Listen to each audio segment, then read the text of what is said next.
joining me to provide some historical perspective and to shed light on just how drastically this administration's reaction departs from the precedent set by the Bush administration is Fox News contributor and my neighbor, Karl Rove. Karl, welcome. Thank you, Tucker. We're having the Kent neighborhood Sean Hannity tonight.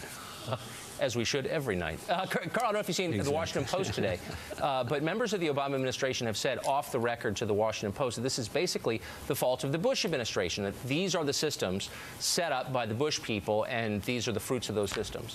What do you think of that? I think that's pathetic. The father of the alleged terrorist, I'm going to call him a terrorist, the father of the terrorist, a respected Nigerian official, went to the U.S. Embassy and spoke to the embassy in Nigeria and told the U.S. Embassy that his son had al-Qaeda and jihadist connections. The administration, the Obama administration, ought to be asking why that information was not moved up the chain and why it was not reflected in this list. These lists, these systems are in place and have been in place for a number of years, but they have to be constantly updated, constantly monitored, and constantly checked for weaknesses.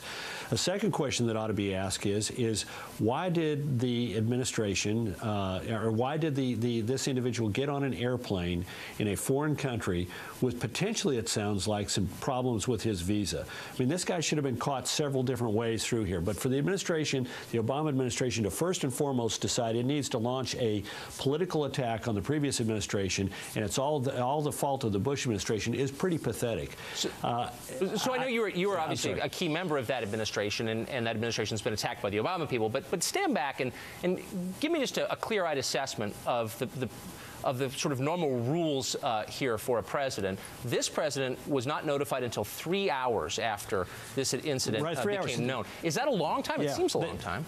Yeah, it is. Look, they woke him up immediately to tell him he'd won the Nobel Prize, but they couldn't bother to interrupt his vacation for 3 hours to tell him that a terrorist had tried to bring down a plane on Christmas Day. I mean, and the president waits 72 hours before we hear from him. It is over 72 hours from the time of the incident to the time that the president spoke today. And then the president said some things that are simply not true. He called this an isolated extremist. I mean, this is after we know by this time that he has jihadist tendencies, that he has been in touch with al-Qaeda in Yemen, that he has undergone training, and an isolated extremist who is a mechanical engineer somehow knows how to put a sophisticated chemical bomb in his pants. I mean, please, Mr. President, don't play us for suckers. This is not an isolated extremist. It is part of an international conspiracy which struck us on 9/11 and has been attempting to hurt us every day since then. But here's what I don't understand. I agree with you completely. But if you're the Obama administration, you're the political handlers around the president, the last thing you want to do is appear weak. That's job number one. Appear strong, resolute, to deter future terror attacks and not wreck your own political career. But everything he's done makes him seem weak. What's the calculus behind those decisions, do you think? I think you're right. I think they think it makes them look strong to say it's not our mistake, it was somebody else's. And look, the president sometimes gets the words right, but he gets the actions wrong. This is the thing that I think is most disturbing about this. He said, quote, "The American people should be assured that we are doing everything in our power to keep you and your family safe." Now, end quote. Now, I want you to think about this. Here's a guy who's flown in, who tried to immolate himself and an airplane full of people on a final approach to Detroit Airport. And what we do is we do not treat him as an enemy combatant. We treat him as a guy who tried to knock over the 7-Eleven or got caught shoplifting. And we allow him to lawyer up. And so rather than saying, okay, you are an enemy combatant, and we're going to put the FBI and the CIA in your face and interrogate you and squeeze every bit of information we can out of you.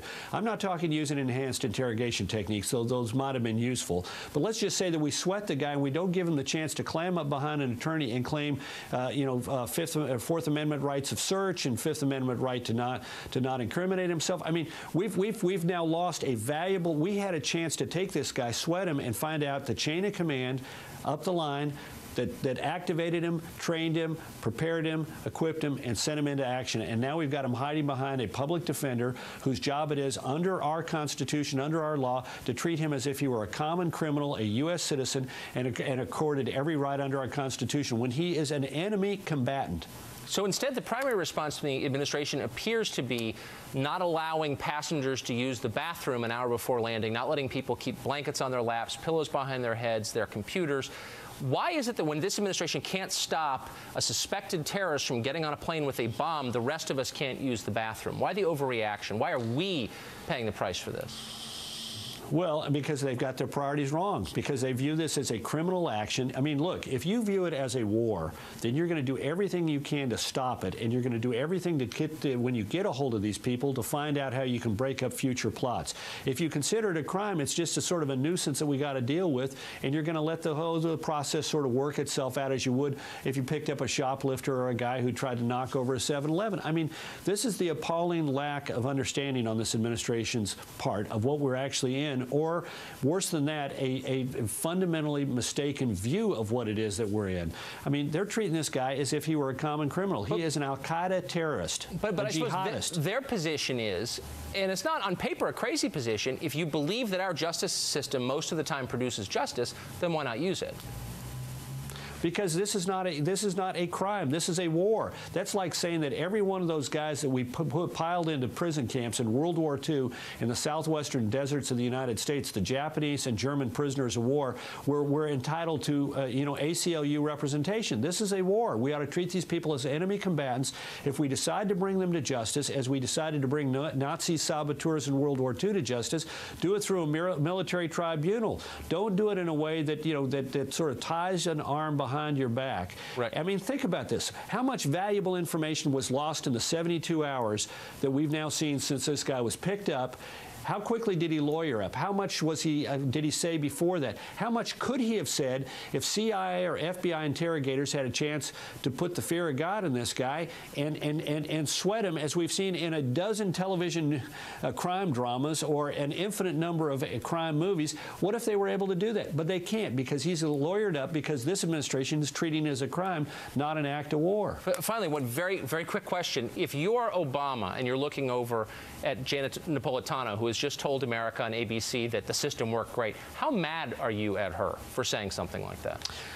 Well, you'd be mad at her, but you also got to be mad at the political advisors and the staff aides who go out and try and turn this into, well, it's not our fault, it's really the Bush people's fault. I mean, think about that. That sort of assumes that everything that their attitude was when they came into office, that everything that Bush had put in place was okay and not worthy of any kind of review, and that it didn't need to be updated. I mean, it's sort of like, Bush was great. They did a great job. They did everything right, and we didn't need to check it or update it or make certain that's being constantly monitored. And I repeat, critical mistakes were made in the last several months, including the failure to get that information from Nigeria into the system so this guy was tabbed, and a failure to tab this guy from one watch list onto a list that would have kept him from getting onto that airplane. As we all just learned on Christmas. Karl Rove, thanks a lot for joining us. I appreciate it. Yes, sir.